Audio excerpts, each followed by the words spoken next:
line of pre-designed homes. Hang on one sec. And so we're really expanding beyond just a construction company. Our offices are on the East Branch of the Westfield River, so East Branch Studio seemed like a good fit for our creative and innovative endeavors. So this is about affordable retrofits. So we've been doing high performance building and retrofitting for over 30 years. And so we know this world very well. Affordable, when you put that word in front of anything these days, is probably brings some raised eyebrows. But we've always had our lens pointed toward affordable. You go to the next slide, Darcy. So in our pre-designed homes, East Branch homes, which we were solely developed to deliver high performance affordably. So we know the building science and assemblies and air tightness and all of that, but it was really designed around making high performance affordable. So anybody, by making it market rate cost, anybody who wanted to build a new home, we felt like should have a high performance home. So that was our goal. And we hit it. We were the least expensive. And now pandemic, nothing is least expensive, but we are still, within what we consider affordable comparatively to other project or products of this type. But next slide. But affordability is very much on our plate when we look at energy retrofits. So there's different ways of thinking about that. And one is thinking big picture. We get called to a lot of houses, or I do, because I do a lot of this consulting work of where do I start? What's the first thing I should do to my house to make it more energy efficient? And no house is the same as the house next door. They all have their own individual things that need to be addressed. And so we are really at the point where we're not looking at just operational carbon savings. We're looking at full embodied carbon and operational carbon. So when we look at energy retrofits, we're looking at what's the level that makes sense, as well as what can we do and how do we achieve it? Because we've done all levels from real basic retrofits to full top to bottom, fully super insulated airtight assemblies, full new electrical mechanical systems. So we're looking at carbon in a big picture. And this is a slide from an associate of ours, Chris Magwood. We need to be thinking about immediate carbon savings.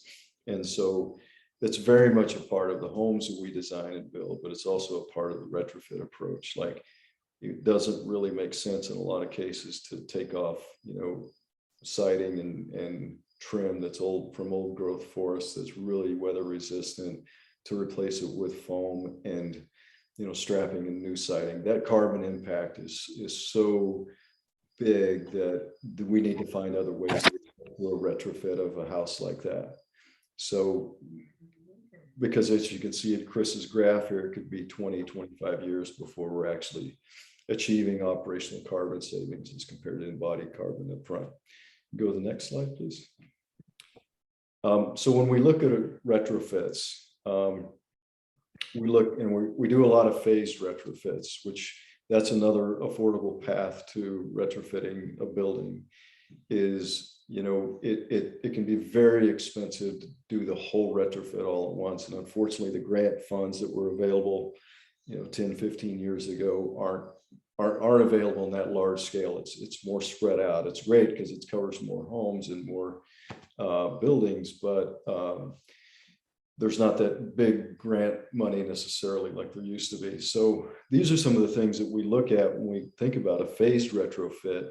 And I'll talk about our building later, because we know how the phased retrofit works very well, because we've done it and to our building. And so these are some of the things we're looking at when we look at what's the most important thing to do to a building. It may be that, okay, we have this big energy loss, through heat loss through the roof and things of that nature. But but there may be a bulk water control issue in the basement that's causing mold and mildew and making people in the house sick. So we need to think about fixing those big items first.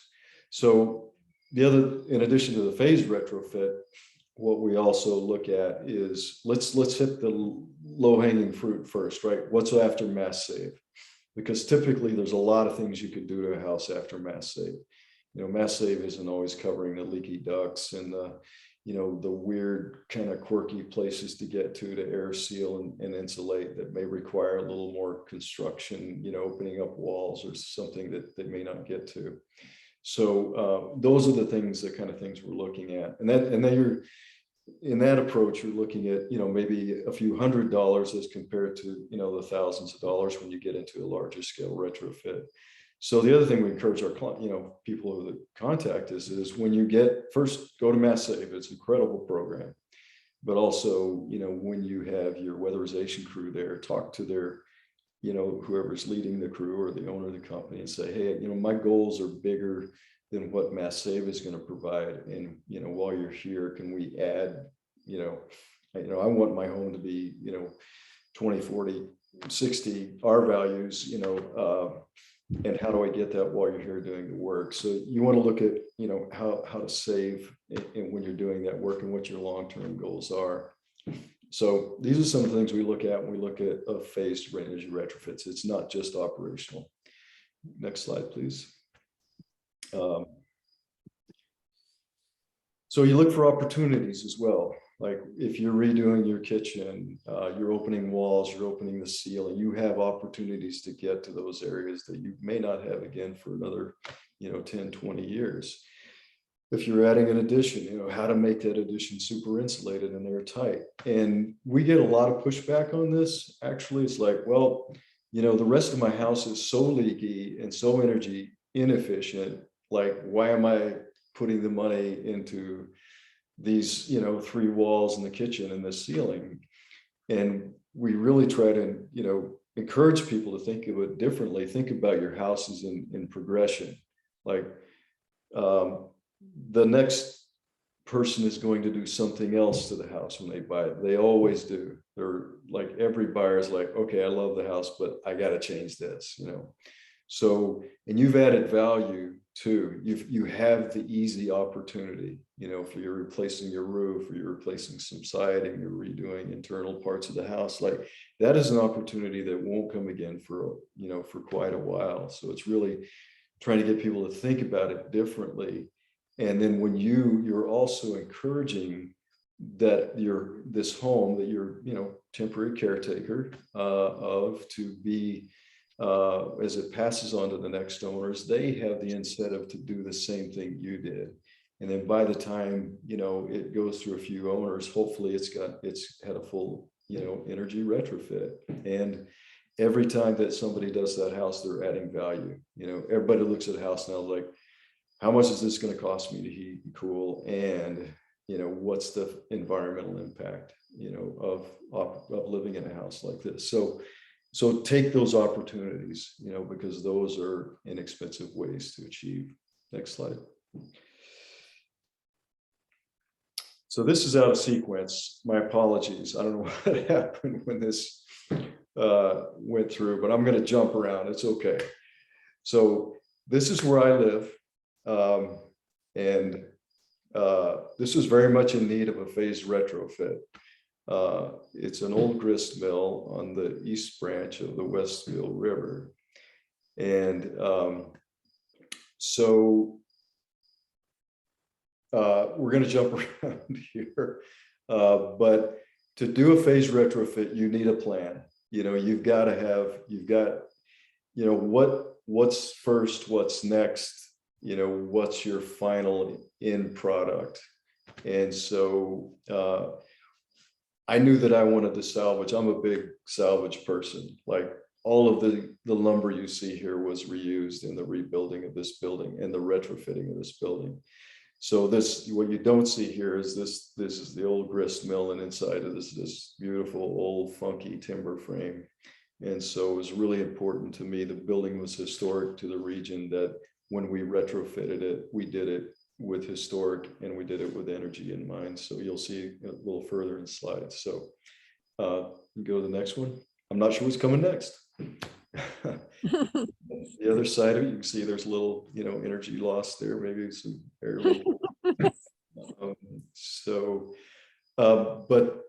But the overall look we wanted to retain, because at a point, this is from 1850, for decades, this building employed our entire village of West Chesterfield pretty much. So there were a lot of people working in here, and it was important to the fabric of the community. So you can imagine when you so this is a really hard one. So a lot of homes are much easier than this, but when you start to look at structure and water and how you blend all of this together, and you do need a plan. Next slide.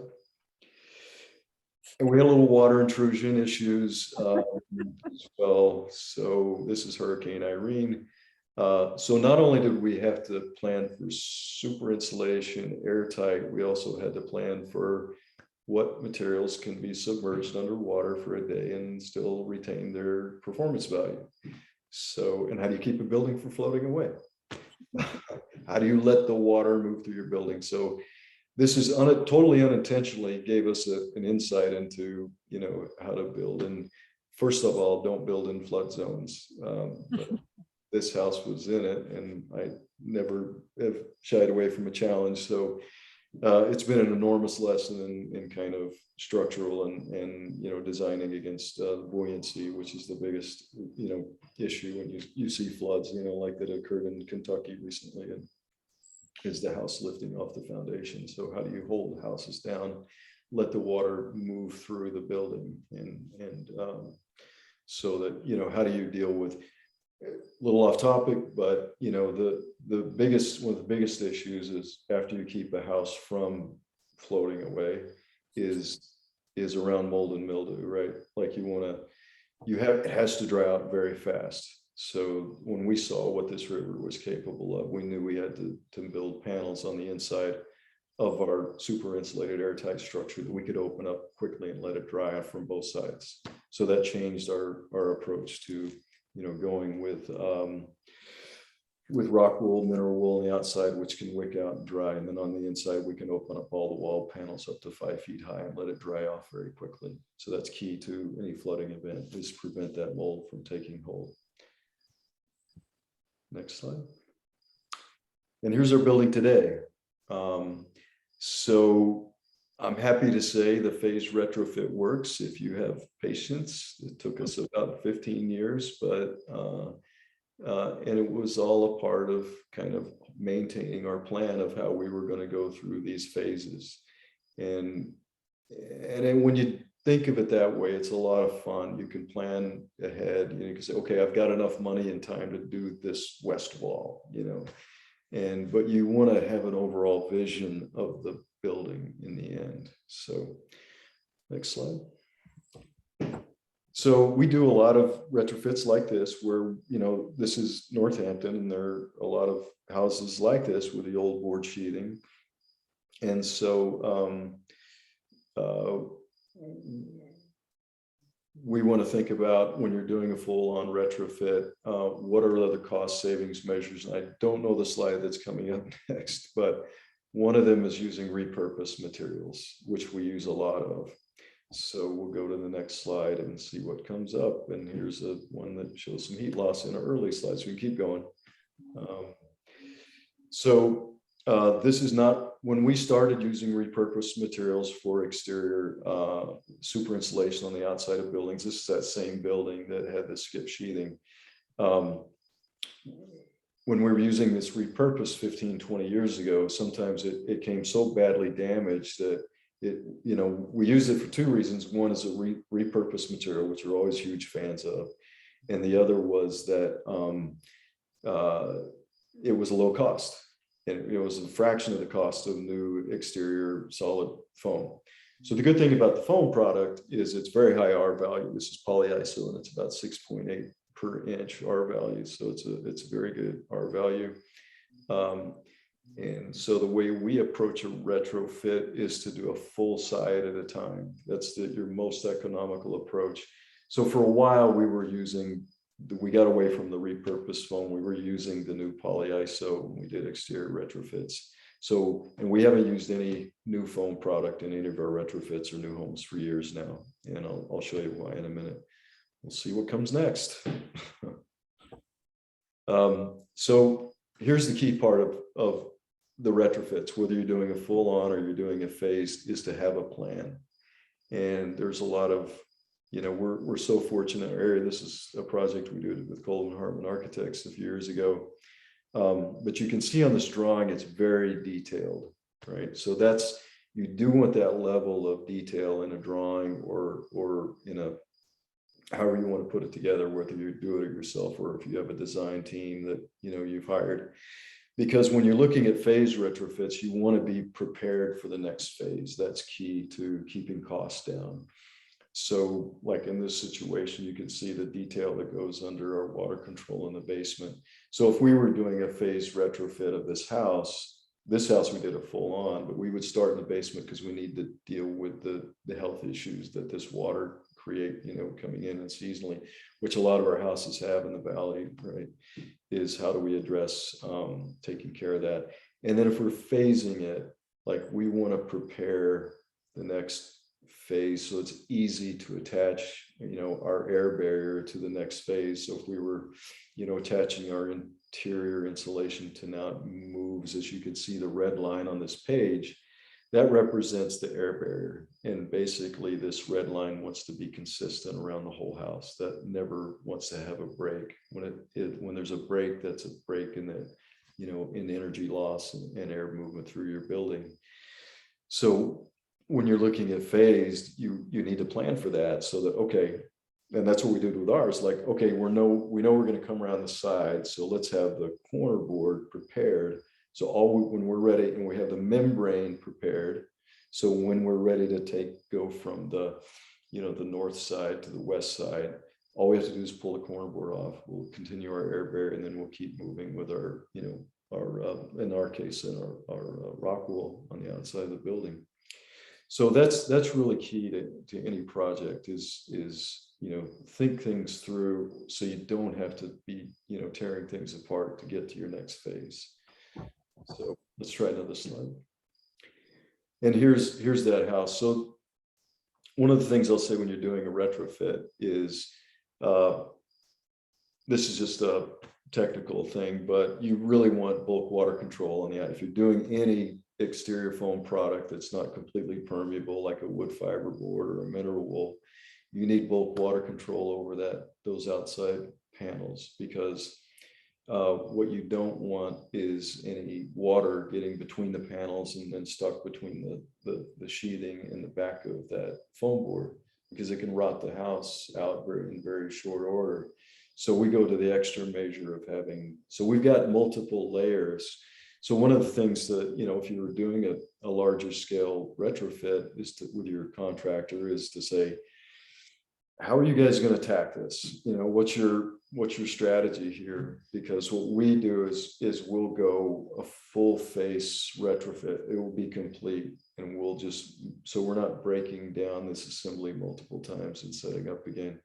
Because by the time you get your air tightness and your membrane and your water control layers on your side, you could be, 5-6 layers thick on the building. So you really want to think about the efficiency of production, because it can be very expensive, like, especially if you're ever hiring anybody as time and materials, you want to really be, clear on what their approach to the retrofit is. So, you're reducing the biggest cost to retrofit is labor.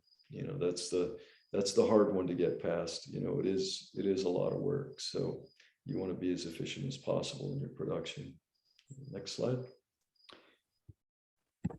I love this. I don't know what's coming next. So here's back to our repurposed materials. So I teach at UMass, and we started a design build program a couple of years ago. We got delayed by COVID, and this is our first project. And the only reason I'm showing this is, so we're engaging students around housing and climate equity, and working with a nonprofit housing organization in Holyoke. And so the only reason I had this slide is here is we're huge fans of repurposed materials. So we're so grateful to CET, Ashley and all the group, donating a lot of windows. And so, and a lot of, different products throughout. So, I mean, those are always ways to save money is utilize this incredible place, Eco Building Bargains, and the great work that CET is doing. And everything else here, as you see, is just local materials. And so we're big fans of the, local, repurposed, recycled, just try to reuse wherever we can. So next slide. And here's some of the foam products that we use. The bottom left is a paper-faced polyiso. So the great thing is about with this foam product is the only carbon kind of measurement on that is the carbon that was emitted in the kind of the transportation from most of this material comes off of commercial buildings. So and now that they see there's a value in it, they actually take their time to take it off the building, and it's still a third the cost. So this is great material for exterior deep energy retrofit work, whether it's on a commercial building or residential. Same thing with this XPS above. This is another product that we use. So when we go, so again, on any foam product we use now, it's all repurposed materials. So the upper section is XPS, extruded polystyrene, and we use this under all our slabs for our retrofits and new homes. So it's the third the cost. It's done its first duty. It's on its second line of defense, and it retains its R value. The stuff on the right is wood fiber board. And if you really want to get into low carbon assemblies, if you don't have the access to the repurposed, this is a great product because it's low embodied carbon, which again, look, what was the carbon emitted from material extraction, transportation, manufacturing. So this is a great product we used on that house I just showed you at UMass. This is, I think, is going to be a hard one to repurpose. It's a bit fragile, but it's an up and coming product. It's being manufactured in Maine right now. We're getting this from Europe, but that will change hopefully this year. So next slide. And there's our house at the Green River Festival, and we had a lot of fun. So next. And I think that's it. So if there's any questions, this is usually an hour-and-a-half presentation, so we'll zip through it. And it was kind of odd not knowing what slide was going to pop.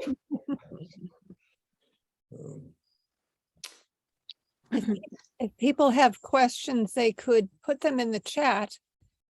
I think that it's all right. We did start out with some questions of our own, right? Yes. So I think we'll go through some of ours, and that might be that might cover some questions that you have, and then we'll go to people who have questions, and we'll just take you in order. If you want to put into chat that you have a question, we'll take people in order that way. So Adele, are you going to ask the questions? You are muted. I am forwarding Tom Bassett's question to Darcy right now. But I actually don't have up the previously asked the questions that have been prepared. So Darcy, do you have those readily available? Okay, yes, I have them. The first one is, I think it's super exciting that you are doing the retrofits in a phased way, as you were explaining, and to the extent that you could explain that a little bit more on how it has worked with, a real example of a home and over what period of time, like how, is it just the four sides of the house, or how do you phase it? Yeah, well, it depends on what the priorities are. Again, it's, does the roof, what's in need first? Like, is the roof going to need to be replaced in, a couple of years? Is that an opportunity to start there? And if we're doing that, then how are we changing the dynamics of where that thermal, insulation barrier is? So we really, we need to strategize on what our primary air barrier is located. And if we are moving our primary insulation to the roof, how are we going to connect that to the walls next? Or can we do an airtight, ceiling assembly that we can get to that, so we're not going onto the roof, maybe we're staying at the attic plane. So but we need to figure out our transitions of that primary air barrier, so we don't have air movement through the building. If it's the long term is we're going to be super insulated, we're going to be airtight, how do we make those connections? If we're changing the windows at some point, what's that going to look like? Are we doing it from the outside, or are we doing it from the inside? Are we going to or are we leaving the windows in place because they're double glazed, they're not that bad, and it doesn't really make sense to replace them? How are we going to, how do we make those transitions all around the building? And we also have to look at when we're essentially changing the dynamics of the building, right? And into something that it hasn't probably seen before. So we have to look at the structural integrity. We have to engineer possibly the house, and it may have never had a snow load on it, because of all the heat leaving the roof. So now we've changed that dynamic. So how we can calculate that, we know what our heat loss is going to be. So we know, potentially what kind of snow load we have on it, so we can make those calculations and stuff. So it's a number of things that go into each phase. But we want to, ideally look at where's the biggest impact, whether it's for energy or whether it's for health, and kind of work our way around so that we're making the biggest, carbon savings first. So carbon emission savings. So would your company then return to the same client several years in a row, several summers, to do subsequent work? Yep, exactly. Yep. But you want the long-term plan in place, or as best you can. And that doesn't mean, even in our place, although we had 15 years and things do change, and new materials come on the market and all that work better than what we had 15 years ago. But yeah, we want that big picture plan, because we want to know where we're going, and that will help us have the most efficient path to get there, from a cost and materials and how we move around the building. So Yeah, another question is, we have a number of low to moderately priced single family home neighborhoods in Amherst and the surrounding area. And I'm just wondering if, we're kind of envisioning a block power type of, bulk purchasing program where maybe 20 homeowners are offered a menu of options. That could be kind of standardized. And I'm just wondering if you've ever thought about anything like that, or whether you think that would be something that would be feasible to do, and coming back to the same, if it was phased, it would be like coming back to the same neighborhood and, having an array of homes to work on. Yeah, no, I think that's a great idea. I haven't considered that. Usually the houses we work on are so different one to the next. But I think the mass purchase could be great if it's a big enough cost savings, because you do have to store that material. And that's usually what has kept us from bulk purchases, is where do we put all that material that stays warm and dry, or at least dry. So so that is the challenge with that, is the material storage. Right. That's something that we might want to talk to you more about offline. Sure. Other things that we just wondered if you could mention are alternatives to concrete, alternative refrigerants, whether or not you're using actual wood for siding. Those three questions. Yeah, well, the concrete's that kind of, we just keep we look at reduction. We're trying to, we're moving towards concrete free slabs and basement by doing, and that's a double layer of plywood that's sandwiched over the foam. It's a little tricky with repurposed. It's kind of, everything has its flip side, right? So the tricky part about that is it's harder to do that over repurposed foam, because it's not as flat and even as a new, like expanded polystyrene, EPS, the white stuff, which is a really good surface to do the slab free floor on. The great thing about the slab free floor is you can also, then you could put any kind of flooring over it you want. We are working with our engineer to decrease concrete in our foundations. But that's again, the flip side of that, it's a balance with how much steel you have to put in. So the big thing is the replacement of the what's in the cement, right? Is with like natural pozzolans, or the fly ash, or the ground glass, that those, what we have right now available is some of the fly ash mix, but we haven't really seen any concrete companies really come on strong for that cement replacement in any big way. So I think when that finally happens, that'll be the big changer of concrete. But we try our best to minimize it. We'll do the frost protected shallow foundation on some houses, but you really have to detail those well to keep rodents and future insects from boring underneath and compromising the foam.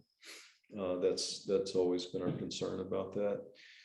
So unfortunately, there's not a great, clinker replacement. So it'll happen hopefully sooner, because of the massive amount of concrete that's used around the world. We're experimenting with the compressed earth blocks in a project that we've been working with a group in Africa on, East Africa. And so that only requires about 8% cement to the mix, but you have to have the right mix of kind of sand and silt and clay in that to make those compressed earth blocks work.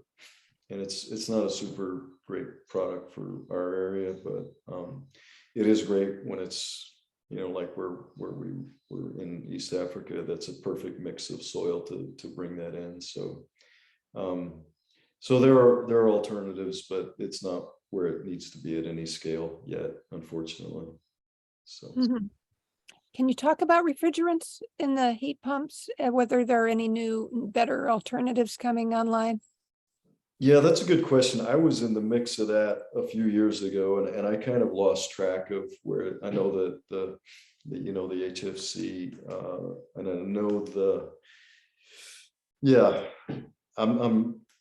I'm not up on it like I was a few years ago when they were really looking at changing those refrigerants. So there's probably more up-to-date information than what I can provide at this point.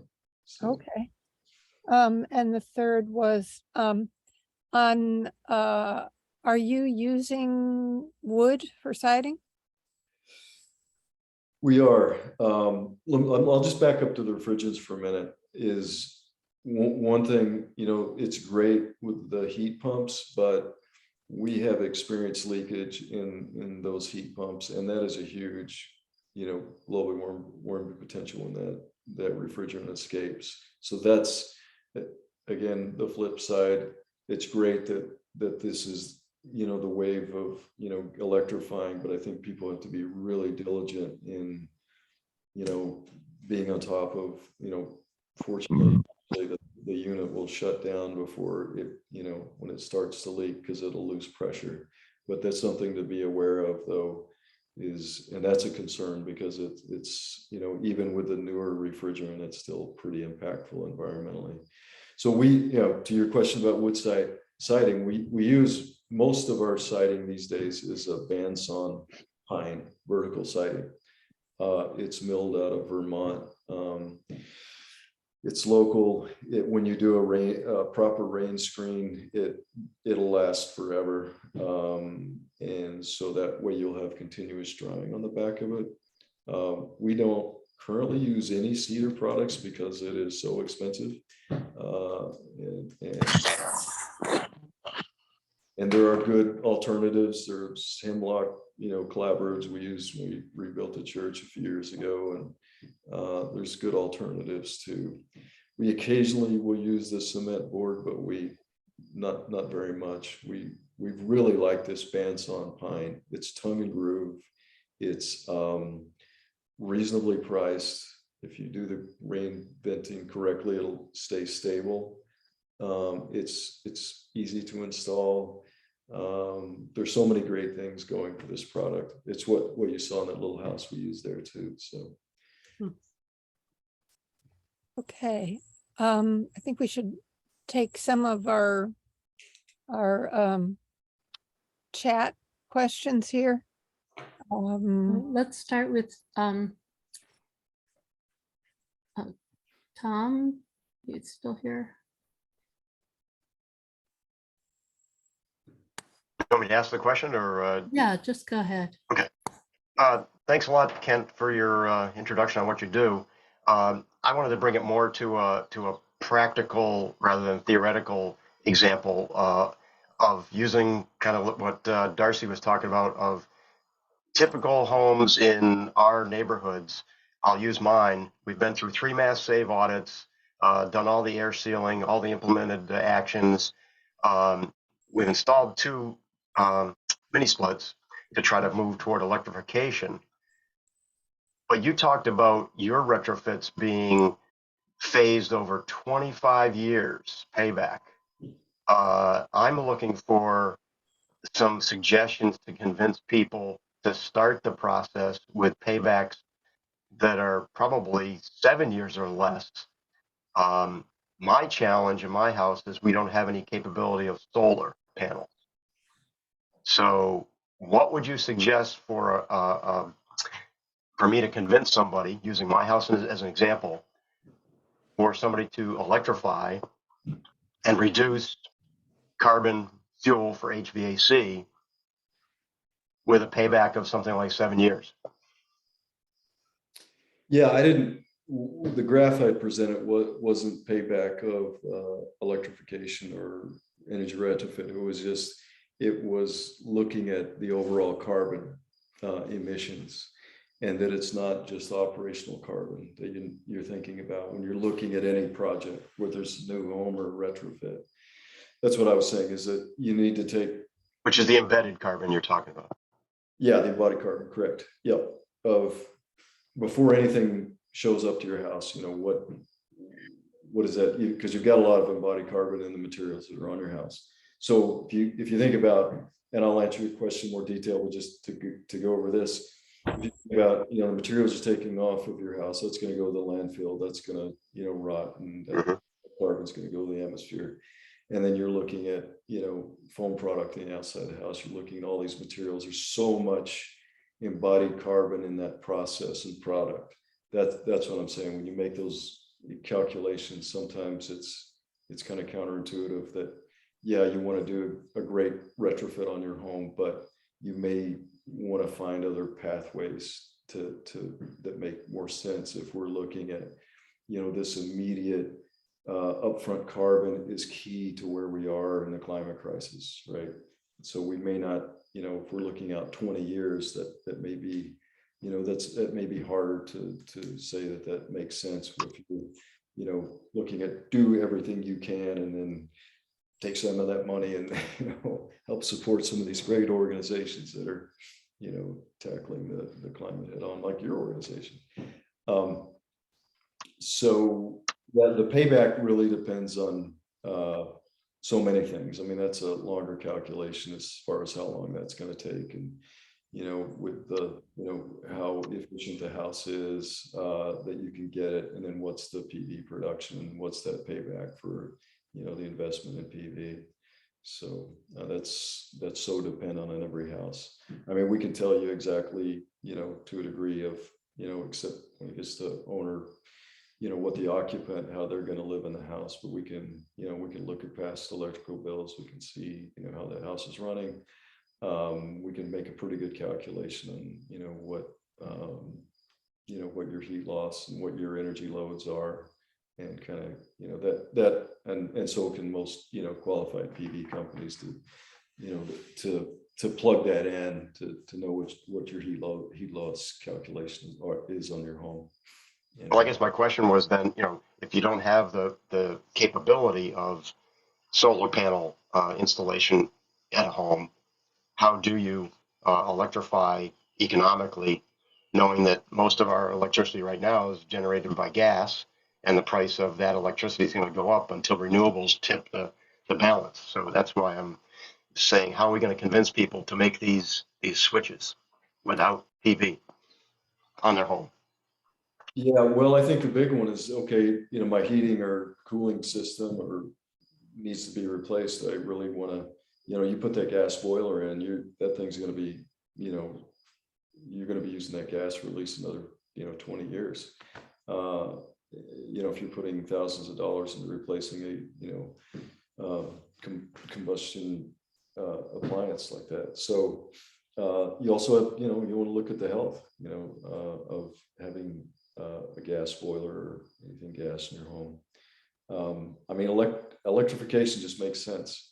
It may not totally make sense because of where the grid is right now, but we know it's going to get better. It is getting better all the time. And I think that's a technology that, I mean, you do have to look at your heat, you have to look at your heat loss calculation instead of just, you want to know what kind of associated costs with running continuous, 5, air source heat pump units, and, to heat your home if you've got a massive amount of energy loss. I mean, just so you're prepared, that's what's really important, to get mass save and get as much energy efficiency, upgrades as you can. So We have quite a few questions Thanks. to go, so let's move on. Darcy, do you want to? You can go ahead and call on people. I think that Okay. might work better. Steve, you had a question about the embedded carbon. Yes. Can you hear me, as they say? Yes. Kent, very helpful.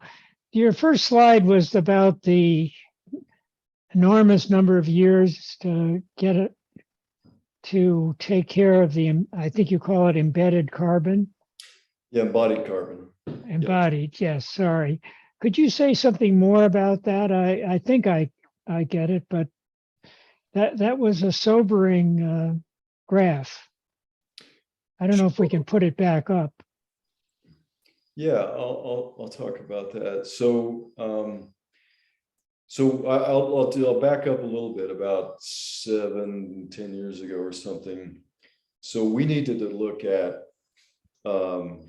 what are our carbon emissions? How do we make good choices about the materials and the assemblies that we're building? And so what we were doing at the time, and we devoted one of our employees full-time to this task for 6 months, and it was quite an endeavor of how do we know where to purchase the material and what its carbon track is. Like, where was that material extracted? What was the transportation? Where did it go from? If it was was it some kind of sustainable harvesting, and then what was its trek to the factory? What were, it was a very long process of looking at that full embodied carbon impact of that material. Like, if we just say, a 2x4, 8-foot 2x4, what's the embodied carbon track of that? What's the material extractions, transportation, manufacturing, distribution? You can do that with anything. To understand the full embodied carbon part of that calculation. So the reason that it's so important, especially for our homes, is, and one of the reasons I was one of the first certified passive house consultants in the country. And one of the reasons I think passive house is, incredible, and they've done so much good in moving the needle toward energy efficiency. But I backed away from it a bit because there wasn't an embodied carbon element in the calculations, which really needed to be a part of that, within that modeling software. And I think they're finally, bringing that a little bit more into the equation. But when you look at materials, like if you look at, okay, we need 12 inches of foam under the slab to meet our, passive house certification, or, whatever, we're putting so much upfront carbon emissions into the building of this building that it's going to take us 20 or 30 years to make up for our operational carbon savings. So that's kind of the equation. And fortunately now there are some great calculators. Chris, who did this graph, it's called Beam Calculator. And for residential, we use it all the time. It's so easy. We can, we'll take a product that we maybe haven't. I mean, most of the products, we know that embodied carbon calculation. We know, what that impact is, and it lets us compare other alternatives. That's why, the wood fiber board is very low in embodied carbon, but we have to look at which manufacturer is low, because as it turns out, we can see that, the power plant from Germany is actually coal-fired, in manufacturing of one brand of that wood fiber board as compared to another. So there's these great calculators now, Athena, EC3, Beam Calculator. There's a bunch, and they're just so easy to plug in these numbers, to put in the product that you might want to use and see what the embodied carbon. And that way, and you can put everything, like the house we did at UMass this year, that is zero, net zero embodied carbon, net zero carbon, operational and embodied, because of the carbon storage of the material we're using, because of the repurposed material and recycled material. So there are different ways you can go, like, some of our future collaborations are going to be with compressed straw panels. So that's where we get real biogenic carbon storage, right? As a fast growing, plant-based insulation material of the straw bale, or compressed straw in this case. So it's making better decisions about the materials that we're putting into our buildings and what is the true carbon impact from them, because it's not just about energy savings, it's about carbon emissions. Thank you. Sure. Wendy. Thank you so much. I actually feel like my question is a little bit selfish, and so I think I might just save it. But this is amazing and really great. And I just would like kind of defer to Lori's question about the heating needs. And I wondered also if you could speak to if you have experience with clients who've used the air source heat pumps as their primary heat source, and what their experiences have been like. Let's take Laurie's question. question at the same time. Yeah.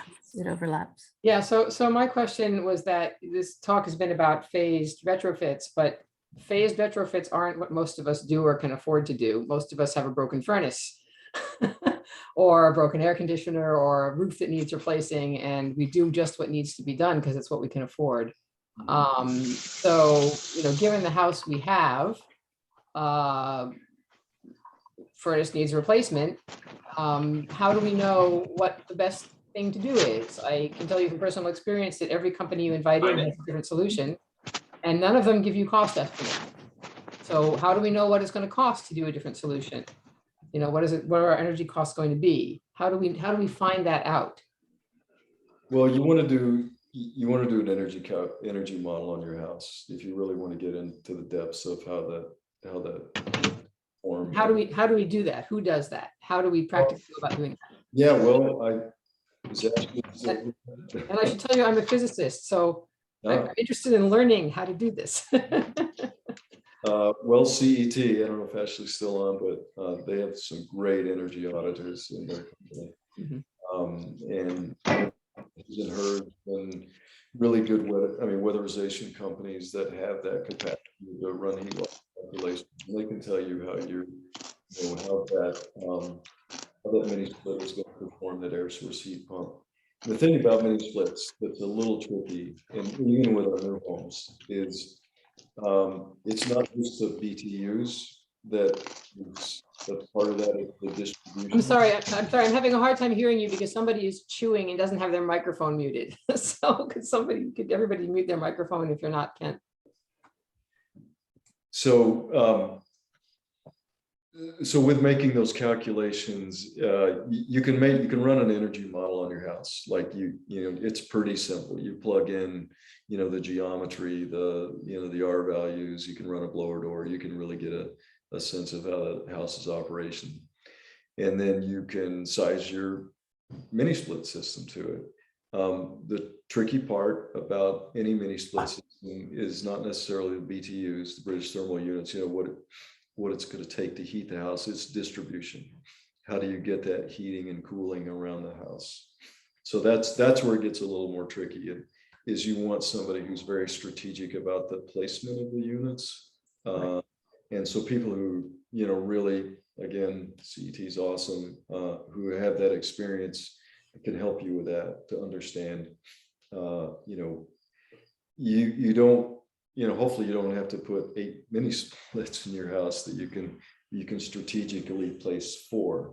Well, there's also the question of those of us who have ducted systems, and you get people quoting both mini splits and a larger ducted heat pump. So how do you know what that's going to cost in the end? So it's quite complicated, and that's the burning question that seems to be holding a lot of us back. Ducted system, you mean like a gas furnace? Yeah, we have ducts. Why would we put in mini splits, right? That's the big question. Well, some people keep their gas system if it's operational. I mean, hopefully we'll have a point where, we don't need them, that the grid is so clean that we can, and obviously if you have solar, then you could add more mini splits and, to make up for it in production. But if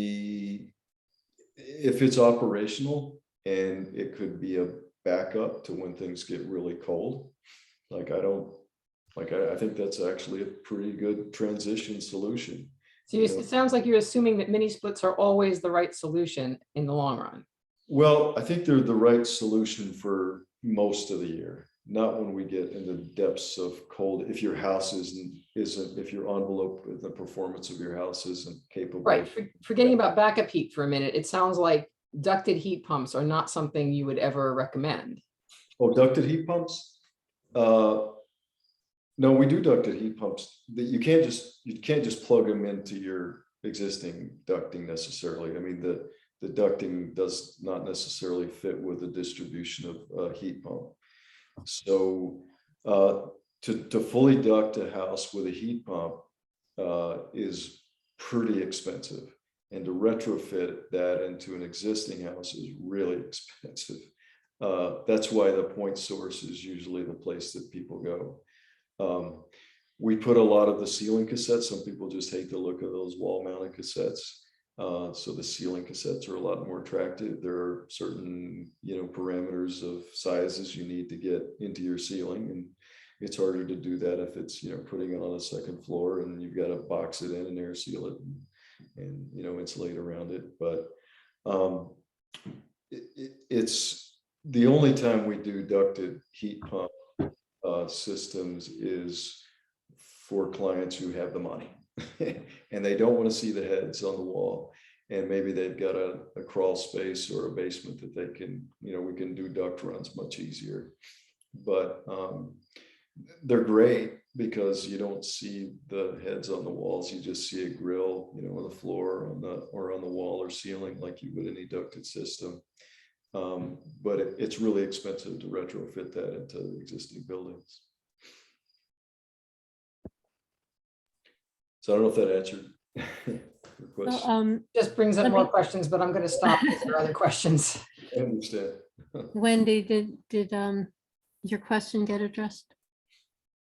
Well, I'm still, we're hearing that this heat pump technology has arrived, that people should be able to heat their homes exclusively with this heat pump technology, but I'm not really hearing from a lot of people that they've done that successfully. So I just, wondered like what you're hearing and seeing. In existing houses, you mean? Wendy? Yes. Well, it's a different kind of heat. It's not one of those heats you can just turn on and off. Like, it takes a while for it to get up to temperature. And it's harder in an old leaky house. Like, there's no question. Like, but again, you can run the heat loss calculation on your house and you know how that's going to perform. And you can pretty much, track out the cost, the electric, kilowatt hour cost to running that heat, those multiple heat pumps. I think you want to do that if you're not doing any, fairly, level of, some kind of at least a mass save, upgrade to the house. Otherwise, it's going to be hard for that to keep up. That's why, again, I say if you've got an operational boiler or furnace, that's a good backup, until you increase the energy efficiency and the heat loss of an existing house. When it gets cold, it's like that actually, is more efficient than running a heat pump that's tied to the grid that still has, gas, fired, primary energy. So, yeah, so every house is a little different on that scale for sure. But, our house, we have one mini split downstairs and it's great. But we did the upgrade. We had to get to that performance level of making it work. And we haven't run our AC all summer, as hot as it's been. We cool it, passive cool it overnight, close it down, stays cool throughout the day. It's really incredible when you get your house to the level of performance of, that you can achieve. Thanks so much. Sure. I wish we want to clone you and bring you out here to the Berkshires. We're out there all the time. Adele, you had a question. Yes, I'm concerned about ventilation. And when you do all this air sealing of a house and insulating, at what point do you decide that you really better increase the ventilation and with an ERV or whatever? Well, there's standards, and there's standards with that, and when you're increasing, like I think a baseline was 1.5 or 2 ACH50, that when you need to introduce ventilation into the house. I think our approach to that is much less. Our new homes are about 0.3 to 0.4 or 5 ACH50, which is very tight. So you have to have ventilation. The good thing about ventilation is it brings in continuous fresh air, right? It's filtered, it's clean air. And we've seen, obviously, with the pandemic, how critical that air exchange is for health of occupants. We spend 90% of our time indoors, so that is in our lifetime. So that's a really crucial measurement for increasing the cleanliness of the air we breathe day to day, and, getting out the CO2 and, monitoring our CO2. That's the biggie. When you start to tighten up the house, you'll get higher CO2 levels. You want to have a really good stove vent to get the particulate matters out of your house, to get any VOCs of any product that are in your house, you bring into your house from furnishings or furniture or carpeting. So, fresh air isn't just about, fresh air. It's about health as well. That's why when we get to a house to a certain level of tightness, whether it's through energy retrofit or if it's a new, net zero passive house aligned home, then we're looking at, we're very strategic about where we place the ventilation system. So we want this continuous fresh air, particularly into the bedrooms. We get higher CO2 buildup overnight. It's not life threatening like CO, but it really improves, especially with children, to keep the CO2 levels low in their bedrooms, and improves kind of the efficiency of learning and cognitive abilities and all that. So do you actually measure the, whatever this ACH measurement is? Do you actually do those measurements? Yeah. You do that with a blower door. You tell the air tightness of the house. I mean, most houses are very leaky, but there will, if you're doing any kind of scale of retrofit, what we really recommend is start with a baseline, blower door, to see how leaky the house is. And as you make these incremental improvements, you can see that, efficiency of basically what you're doing is, the idea of the ventilation system is, and we, get occasionally people say, I can't live in a thermos and it's just too tight. And well, what you're saying is you're letting whatever outside air temperature come into your house, whether it's 0 degrees outside or 95. And what we're saying is we want to control it. We want to temper that air through a heat exchanger that'll pass through. That's the other great thing about the ventilation, is that outside air that's flowing into the house is tempered with the inside air flowing out that goes through a bypass chamber. So if it needs to be, it'll be preheated. When we bring it into the house, we put it in areas like in the corner of a bedroom. So it won't be the exact same temperature within the house, but it'll be closer. But you don't want it dumping right over your bed, because you will feel it. But it's a very low velocity. And with our systems, we primarily use Zender, which is a German ventilation system. It runs all the time, but it runs at such low velocity you can't really feel it. But you've got that continuous clean air moving throughout your house. And so that's, we're a huge proponent. For a while when they started changing the energy codes, they weren't upgrading the ventilation codes. So we knew that was going to be a problem, but I think that now that's pretty much been alleviated with the new stretch code, the new energy codes that we have to comply with. So. Kent, we need to finish up, but Julia had a good question. I'll paraphrase. Do you feel like you're having an effect on the industry in this area? Well, that's a good question. We ask ourselves all the time. I think that, our approach to all of this, we've been doing it such a long time, is that there's no time for a secret sauce. Like, we have to share everything we've learned as fast as we can. So, part of East Branch Homes development wasn't like, we want to teach other builders how to build high performance at an affordable rate. We want to share this. We've been monitoring wall and roof assemblies with small data loggers for 15 years. We know exactly how these walls perform. We know where we can cut costs and still not lose performance. I don't want to hold that. We need to share it. We need to get it out there as fast as we can. And so I think just by trying to continuously question everything we do every day. Are we doing enough? And that's kind of what led me to work, my teaching at university is I think that will have a much bigger impact to get to the students before they go on their careers. Engaging them in climate and housing equity, engage them in what does climate resilient housing look like?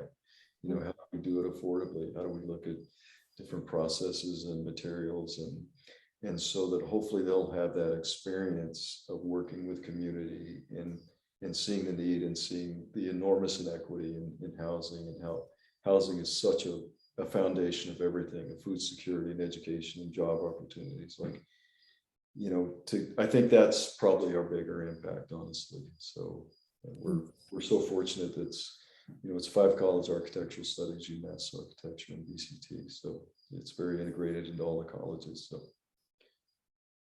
Well, I want to thank you. If we have an impact, I'm not sure. Thank you for your work. Thank you for spending time with us and sharing your work with us. We're really grateful for that. It's very nice to see you all. Sorry for the technical. Very, very nice. And we're going to transition quickly to